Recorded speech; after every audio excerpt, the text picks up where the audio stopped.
Let's talk about the Nevada caucuses, and then I think we'll probably jump into the interview with Megan Green. And after the interview, we'll discuss the Panama Papers because I need a little bit of time to unpack all the information. That there's so much dense information in the Panama Papers that it's pretty impossible to cover it in any single episode. All right, so on, I guess what's Friday night or Saturday night? Well, the April 2nd. Whatever day April 2nd was. This is Monday. So Saturday night, caucus convention, not caucuses, but the convention in Nevada, particularly Clark County, there was a situation. And the situation turns out that Hillary Clinton's delegates, caucus goers, did not show up. A good number of supporters for Hillary Clinton did not show up. And as a result, alternates were set in their stead. Because of this, Clark County, being one of the largest counties in Nevada, actually went for Hillary Clinton on caucus night. By the time they had the convention on the 2nd of April, the delegate count changed. And after, this is a tweet from Megan Messerly, the final total was 2,386 for Hillary Clinton, 2,964 for Bernie Sanders. So that made Clark County go for Bernie Sanders. Now, yeah, before I go there, let me just do that. This is good. Now, there's a whole lot of things that happened with this. One, there was a communique that went out from Team Hillary. I have not been able to pinpoint the source of this or who actually is responsible for that email coming out, but basically telling some Hillary Clinton supporters that they did not need to show up because if they registered before a certain deadline, they didn't have the responsibility of showing up, and their count would be counted. Their delegate seat would be counted, whatever the jargon is in Nevada. They were told they did not have to show up. Now, because of the result, people are trying to place the blame on Bernie Sanders as if somehow Bernie Sanders' team cheated. What happened was there was a wrong communication, a miscommunication from Team Hillary, and so many hundred delegates did not show up. This does not equate to cheating. False equivalencies, I believe, is the theme of the 2016 election. They didn't show up. Those seats were filled by alternates, and that swung it back to Bernie Sanders. Now, before I go into any more details on that, it's really interesting now that I will say that there is very minimal coverage of this. I'm having to go to get research on this. I had to go to US Uncut. They seem to have the most information on it. But like when they say a blackout, this particular story seems to have a blackout over it.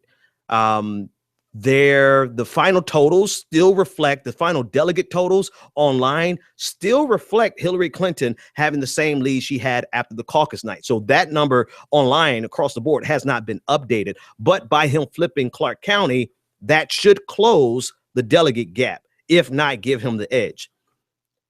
That's one of the most surprising things about this, is that there's very, very little coverage of this. I don't really say that is a, well, you could think what it is. I'm not going to tell you it's not a conspiracy. I'm not going to tell you it's whatever. I just noticeably there's very little coverage of this. All right. So a couple other key things that came out of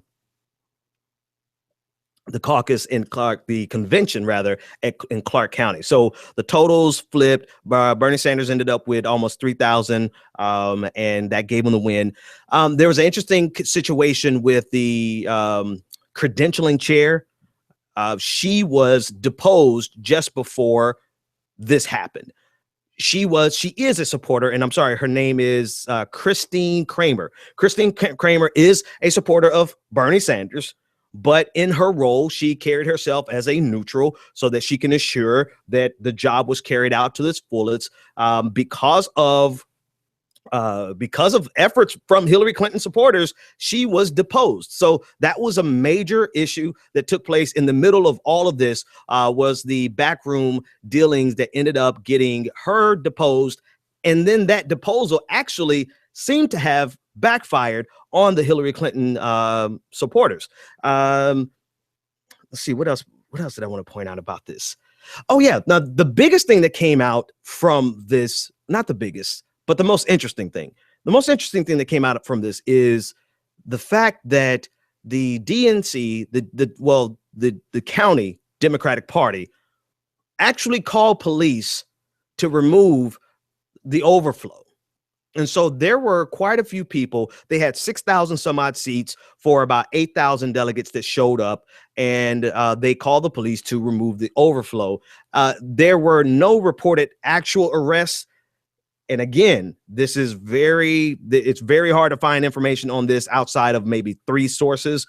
So the actual arrest, I have not seen any actual arrests. However, there was some solidarity from Hillary Clinton supporters who actually stood in to say that they would also get arrested if something like this happened. So it really, I think the safest thing to say is that this was a mess. It was a mess from beginning to end. I have heard, I do want to say this, that some of the people who showed up on the caucus day for Hillary Clinton were either incentivized to be there or bussed in, and then they could not show up on convention night.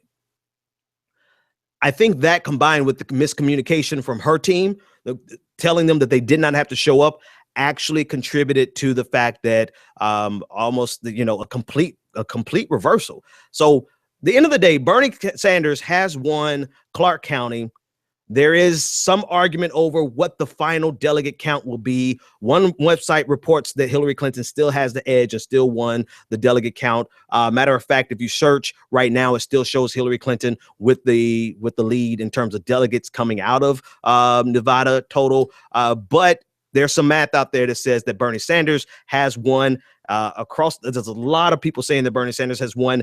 I'm still waiting to get some concrete numbers. So I don't want to say this is fluid, because it really should be over. But the results that are on the Nevada website, the results that are on several news sites, they're static. They have not changed. And that speaks back to the fact that mainstream media is not reporting on this. I'll let you fill in the blanks on the rest of that. But the bottom line is, there's still a lot of energy. There's still a lot of momentum behind what Bernie Sanders is doing. And just the fact that so many alternates showed up for Bernie Sanders versus the miscommunication from Hillary Clinton's team and those who just didn't show up. Forget about the miscommunication. There were those who just did not show up. I mean, it just really shows the enthusiasm gap, which is going to be significant when you talk about the general election. You cannot talk about the general election without talking about the enthusiasm gap. All right.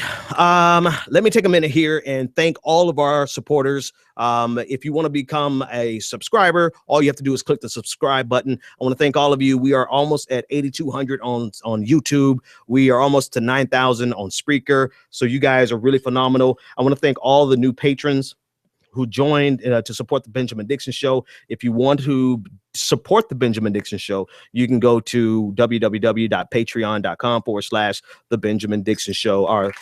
So that applause is actually for you.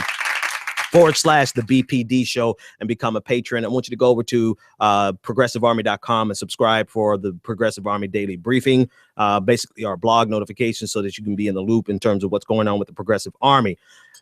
There's a lot of things coming up. On April 19th, I will be hosting the David Pakman Show. I will be hosting the entire show. It's not a live show, it's a recorded show, but that same day, on April 19th, that's a Wednesday, that afternoon, you'll be able to catch me hanging out with Lewis over there on the David Pakman Show. So definitely want you to join us there. In May, there's the Left Forum in New York. I'll be there. If anybody's in New York and you want to come over to the Left Forum and want to hang out, well, at least come to the forum because there's a lot of panels that I'm serving on. That would be great too. Also, don't forget to go to the Progressive Army Facebook group and join the Facebook group, as well as like the page. We kind of neglect, I personally, I can't say we, but me personally, all my time is spent on Twitter. So I'm going to do more over there on Facebook. If you're on Facebook, make sure you get over there and become a member of the group, as well as like the page. All right. With that being said, I want to bring up for our interview tonight, Megan Green. Megan Green is an alderwoman. She is, excuse me, one second here.